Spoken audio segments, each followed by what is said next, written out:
عزیز طلباء و طالبات جماعت 12ویں، اس سے قبل کے پیریڈ میں ہم نے تاریخ کا 10واں سبق سرد جنگ شروع کیے تھے، جس میں ہم نے دیکھے کہ سرد جنگ کے خاتمے کے بعد روس کے ٹکڑے ہوئے، 15 نئے ملک روس کی وجہ سے وجود میں آئے، اور اس کے بعد بہت سارے فوجی معاہدے ہوئے، جس میں کل ہم نے ناٹو معاہدہ 1949 کے بارے میں دیکھے تھے۔ آج ہم اینزوس معاہدہ،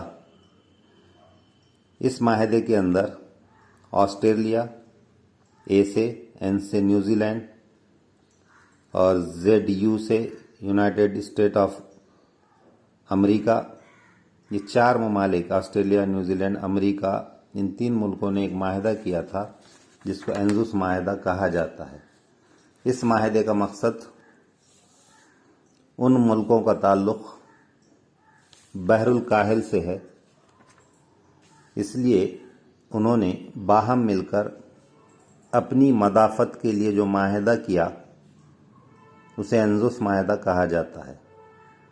تو امریکہ، نیوزی لینڈ اور آسٹریلیا، ان 3 ملکوں کے معاہدے کو اینزوس معاہدہ کہا جاتا ہے، اور یہ سب بحر الکاہل سے تعلق رکھنے والے ہیں۔ اس معاہدے کو بحر الکاہل کا 3 جماعتی دفاعی معاہدہ، یعنی اپنے تحفظ کے لیے، حفاظت کے لیے کیا گیا معاہدہ بھی کہا جاتا ہے۔ دوسری عالمی جنگ کے بعد بدلتے ہوئے حالات میں اشتراکیت یعنی کمیونزم سے اپنی حفاظت کرنے کے لیے امریکہ، آسٹریلیا اور نیوزی لینڈ، یہ تینوں بھی جو ہے تو سرمایہ دارانہ ممالک ہے، انہوں نے مل کر یہ معاہدہ کیا تھا۔ برطانوی دولت مشترکہ کے ممبر ملکوں کا آزادانہ طور پر امریکہ کے ساتھ اس طرح کوئی فوجی معاہدہ کرنا اپنی نوعیت کا پہلا واقعہ تھا، یعنی دولت مشترکہ سے تینوں ممالک کا تعلق ہے، ورلڈ بینک جس کو ہم کہتے ہیں، اور اسی سے تعلق رکھنے والے تینوں ملکوں نے پہلی بار اس سے الگ ہو کر اپنے دفاع کے لیے فوجی معاہدہ کیا تھا، جس کو ہم اینزوس معاہدہ کہتے ہیں۔ اس کا مطلب واضح تھا کہ انہیں متحدہ مملکت برطانیہ اور فرانس کی اہمیت میں اضافہ گوارا نہیں تھا۔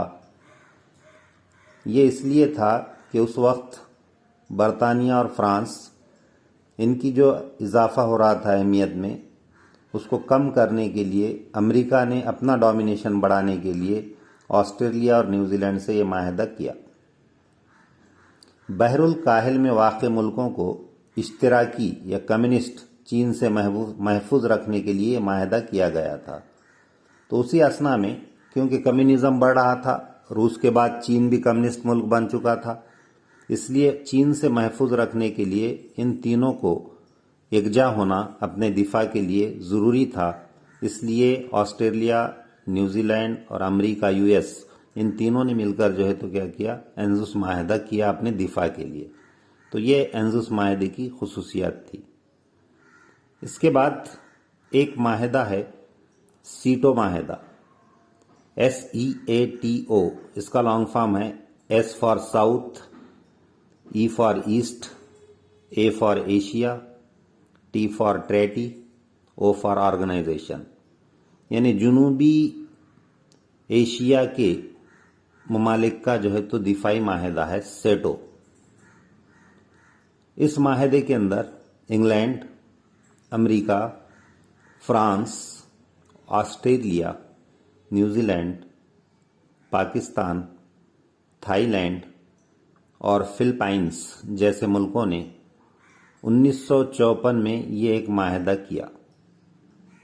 اب اس معاہدے کا مقصد یہ تھا کہ جنوب مشرقی ایشیائی ملکوں کو سلامتی فراہم کرنا۔ اس کے لیے فلپائنس کا ایک مقام ہے منیلا، وہاں پر یہ معاہدہ طے کیا گیا۔ تو یہ سب کیونکہ جنوب مشرقی ایشیائی ممالک ہے، انگلینڈ، امریکہ، France, Australia, New Zealand, Pakistan, Thailand, Philippines, تو ان سب نے مل کر جو ہے تو اپنی سلامتی کے لیے سیٹو معاہدہ کیا، اور یہ سب کی سب سرمایہ دارانہ اور جمہوری ممالک ہے، تو یہ روس نے جب سینٹو معاہدہ کیا تو اس کے خلاف امریکہ نے سیٹو معاہدہ کیا تھا۔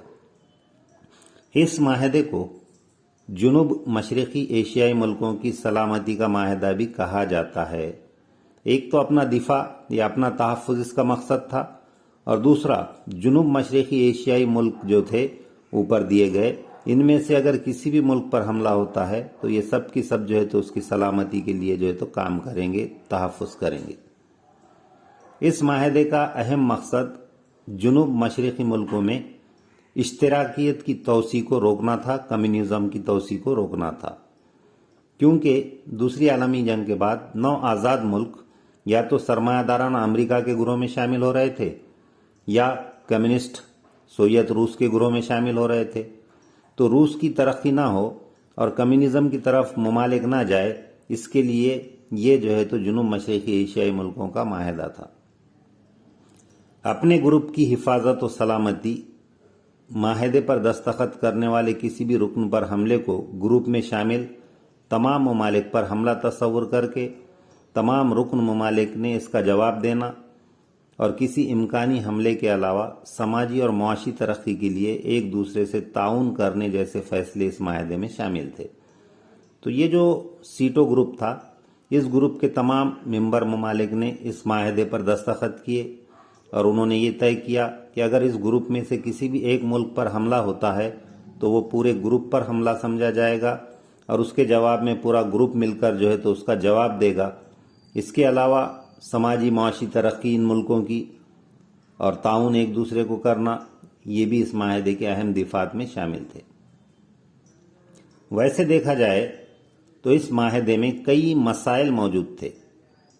اس معاہدے کا نام جنوب مشرقی ایشیا ہونے کے باوجود اس میں ایشیا سے تعلق رکھنے والے صرف 3 ممالک تھے، ایک تھائی لینڈ، ایک فلپائنس اور ایک پاکستان۔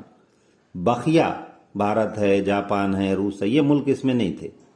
بقیہ ممالک جو تھے یہ مغرب سے تعلق رکھنے والے تھے، انگلینڈ، امریکہ، فرانس وغیرہ، لیکن پھر بھی اس کا نام جو ہے تو جنوبی مشرقی ایشیائی معاہدہ رکھا گیا تھا۔ جبکہ یہ جو ملک تھے یورپ کے، وہ سینکڑوں ہزاروں کلومیٹر دور کے تھے، اس لیے اس میں کئی مسائل تھے کہ وہ کیسے مدد کریں گے جس پر حملہ ہوگا اس ملک کی، تو یہ بہت سارے مسائل اس میں تھے۔ انہوں نے ایک دوسرے کے مسائل سے گہری واقفیت بھی نہیں تھی، اس لیے فوجی اعتبار سے اس معاہدے کی اثر انگیزی محدود نوعیت کی تھی، یعنی لیمیٹڈ تھی، یعنی وہ صرف جنوبی ایشیا کے ممالک میں سے 3 ملکوں کو سپورٹ کرنے کے لیے یا اپنے گروپ میں لینے کے لیے، یا وہاں پر جو ہے تو اشتراکیت یا کمیونزم نہ آئے، اس کے لیے جو ہے تو یہ معاہدہ کیا گیا تھا۔ یہ مفاد اس میں امریکہ اور انگلینڈ کا تھا۔ سیٹو نامی اس تنظیم کا صدر دفتر تھائی لینڈ میں واقع تھا۔ اس تنظیم کے پاس اپنی خود کی فوج بھی نہیں تھی۔ اب ظاہری بات ہے کہ یہ جو ہے تو 7-8 ملک، اب ان کی کوئی فوج نہیں تھی۔ اب جب کسی ملک پر حملہ ہوگا تو پھر وہ دوسرے ملکوں کو کیا کریں گے، کال کریں گے اور وہاں سے فوج بلائیں گے، تب تک جو ہے تو یہ باتیں قابو میں آنا ممکن نہیں تھی۔ 1973 میں پاکستان اس سیٹو معاہدے سے باہر نکل گیا۔ اس کے بعد 1975 میں فرانس نے اس تنظیم کو دیا جانے والا مالی تعاون روک لیا۔